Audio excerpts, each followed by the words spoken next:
Now, before I move forward with describing the nature of this duality and non-duality, let's take some more examples. Let's pick the example of a coin. A coin has a head and tail, and head and tail are opposites. But there is something which we call a coin, which is neither head nor tail. At the same time, you can also say that a coin is actually both head and tail. So you are led to this notion of contradictions within this world, where you have a coin.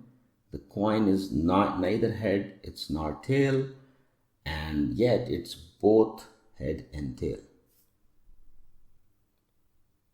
So if you want to understand what is non-duality in terms of God, we can think in terms of what is non-duality in this world. And an example is a coin. Now, when I say that a coin is neither head nor tail, and yet it's both head and tail, there's a subtle distinction in how we use these words. Neither and both. And the subtlety is that we say that a coin is not a head, a coin is not a tail, but a coin has a head and a coin has a tail.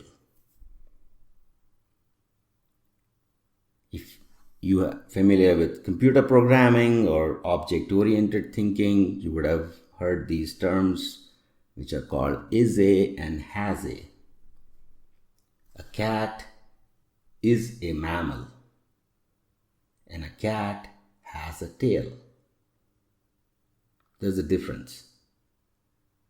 So when I say that there is a non-duality which is neither head nor tail, I'm using these terms in relation to the coin by, the conjunction is a. A coin is not a head and a coin is not a tail. But when I say they are both head and tail, then I'm saying the coin has a head and the coin has a tail. So, non-duality already has two meanings in this world. And these two meanings can also be applied to understand non-duality in relation to knowledge, which would clarify to us the meaning of jnanam advayam, simply rising from the notion of duality. When it exists in the same thing, for example, a coin is head and tail, there is something that's neither head nor tail, and it's both head and tail. And these are two different meanings of non-duality. So the first meaning of non-duality, let's consider that, which is neither head nor tail.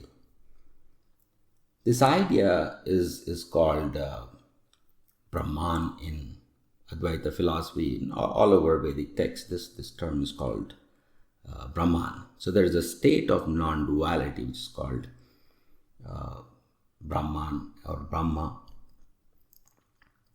and it is neither of these opposites. So Brahman is not hot, not cold, not black, nor white, not bitter, nor sweet, nor love, nor hate, and you can go on like this.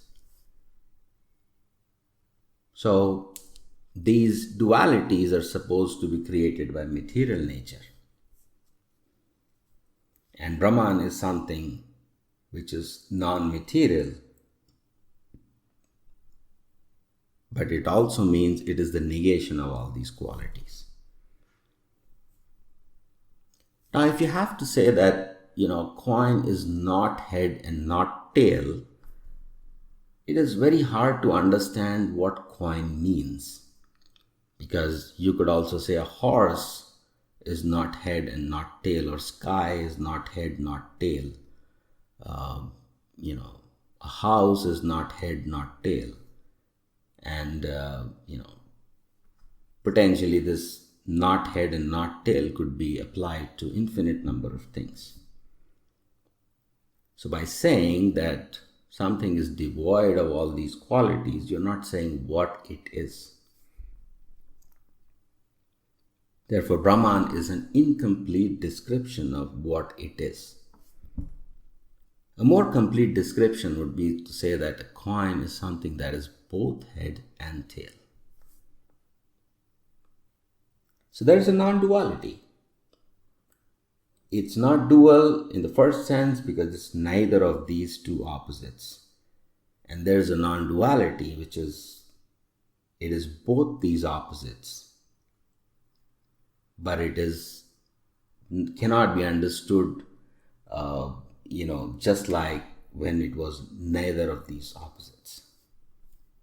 So Jnanam Advayam, which we can say that non-dual knowledge, has many levels. Vadanti tat tattva vidas tattvam yaj jnanam advayam brahmeti paramatmeti bhagavan iti saptate. So this non-dual knowledge is described in three ways. The first is called Brahman, the second is called Paramatma, the third is called Bhagavan. So when we speak about God, there are these three notions about God within Vedic philosophy. And most people do not know the distinction between these three things.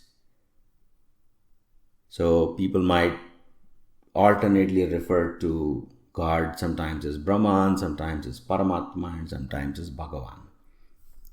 But there are actually three different notions of non-duality. They're all non-dual and they all represent knowledge. But Brahman, as we have seen, is the non-duality in the sense of neither hot nor cold, neither bitter nor sweet, neither love nor hate. And the other notion of both of these opposites has a further distinction in Vedic philosophy, which we called Paramatma and Bhagavan. So let's spend a little few minutes on discussing what is that distinction.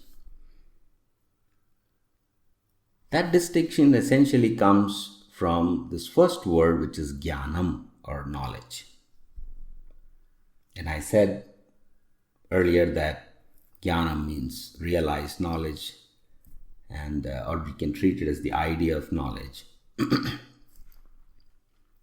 Now, when we talk about ideas, all ideas have a transcendental existence, and I mean transcendental in a very philosophical sense, not necessarily in a spiritual sense here. This transcendental sense of ideas comes or existed even in Greek philosophy, in what is now called Platonism, where Plato said that there is this world of things, tables, chairs, houses, trees, so on, and there is a transcendental world of ideas. In this world of ideas, there is an idea of a tree, there is an idea of a house, people, cars, and so on. But these are pure ideas. Whereas this world is a reflection of that world of pure ideas. And in this world, there are two things. One is a substance and an idea. So sometimes in Greek philosophy, this distinction is made between a substance and a form. And so this world is a combination of substance and form, but the other transcendental world is pure form or ideas. So when I say transcendental, and I say that knowledge is an idea, that essentially means there is a transcendental idea of knowledge. and that knowledge exists in this world as individual pieces or individual types of knowledge, like, for example, biology, logic, mathematics, economics. These are all forms of knowledge. But there's a difference between the Greek notion of how these ideas advent into this world and the Vedic notion of how these ideas advent into this world. And here's the difference. The difference is that in Greek philosophy, the advent of ideas into this world arises due to substances. So, for example, you have the idea of a chair, and then there is some substance called wood. And the idea of a chair or the form of a chair combines with wood, and you get a wooden chair. So this notion of forms kind of comes to Greek philosophy, because they had these idols of Greek gods, and they used to frame their images into stone, and there was a lot of debate about whether God is in the stone or God is actually transcendental. And the initial Greek idea was that these ideas advent into this world, and we give them, because we cannot understand the ideas directly, we put them in a stone or cast them in a stone form, and that's when the idea has advented into this world.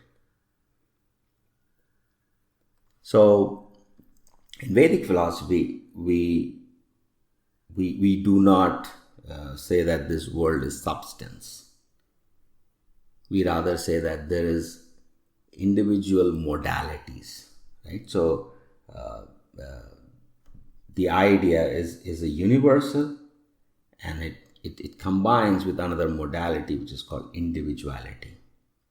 So the idea becomes an individual. In very simple terms, I could say that there is an idea of a chair, and there is an instance of that chair. And that instance is this individuality. Now, once you get an individual chair, you have two notions of chair. The first one is the transcendental idea of a chair. But alongside that transcendental idea of chair, you also have an individual chair. The problem is, how do I know this individual thing is also similar to that transcendental idea? And this problem arises because the idea is one, but the instances of that idea are many. For example, you have one idea of a chair, and there are millions of chairs. So when Greek said that the idea advents or combines with substance, there was a lack of clarity on how one idea actually becomes many instances of that idea. For example, how does one idea of chair combine with many, pieces of wood, and how does it become many chairs? Because whenever that combination occurs, it's inherently assumed that there must have been many copies of that idea of chair, which then combined with many instances of wood, and those many copies of ideas and these many pieces of wood combine to create many chairs. Now, that would create the problem that those individual copies had to be created somehow or the other. So it won't be enough to just say there is one idea of chair. We would rather have to say there is one idea, but it has literally infinite copies. So by saying that we accept a modality of, or the idea of individuals, we are not adding anything that is unnecessary to this older or at least in terms of Greek philosophy, the idea of universals. So, but when you have a chair, then at that point you ask, how do I know it is a chair? And of course, the Greek answer is that there is a copy of this idea of chair which is inside that chair. And this is where Vedic philosophy differs. It says that the idea of chair is still transcendent, but the chair inside the individual chair is a reflection of that idea. And these two, the original idea is called Bhagavan, and the reflection of that idea in each individual thing is called Paramatma.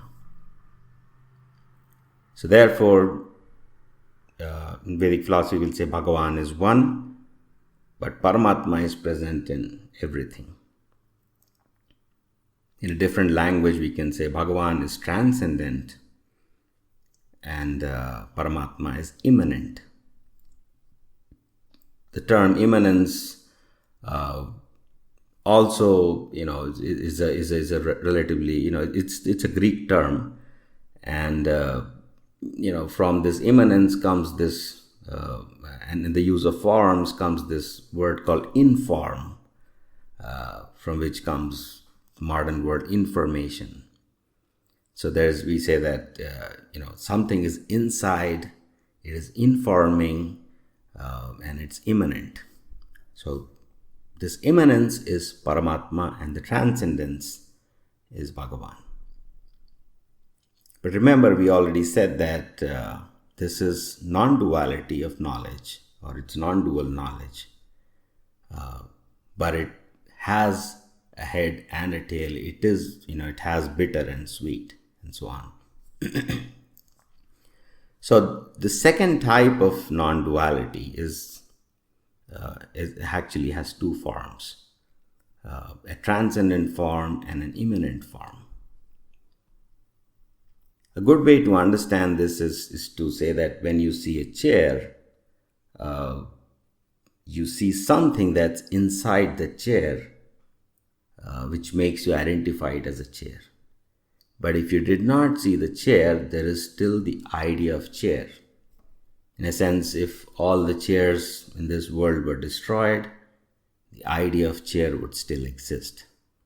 If this world was completely destroyed, still the ideas would exist. And the existence of those ideas was recognized even in Platonic philosophy, because the transcendental world of ideas exists when this world doesn't exist.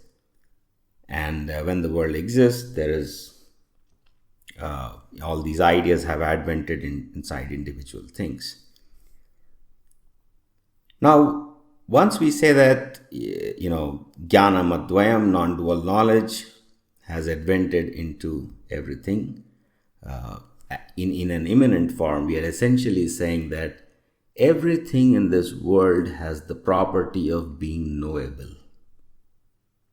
There is nothing unknowable.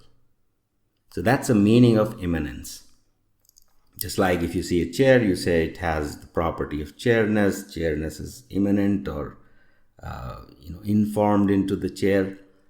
Similarly, when we say knowledge is immanent in everything, what we are saying that each of these things have sprung up, or they're informed, or they're immanent forms of knowledge.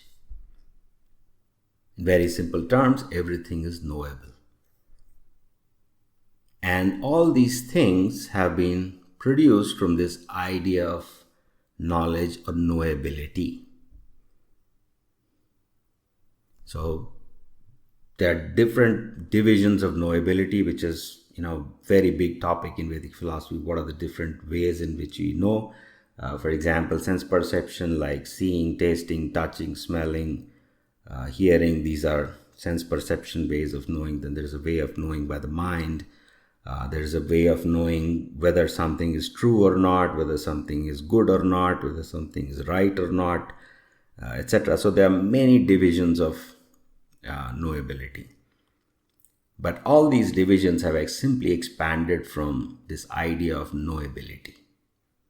And this knowability is immanent in everything, which is why the world is knowable. So I can know this world through sense perception, through thought, through various kinds of judgments, analysis, observation, and so on. But the root of all these things is that it's knowable.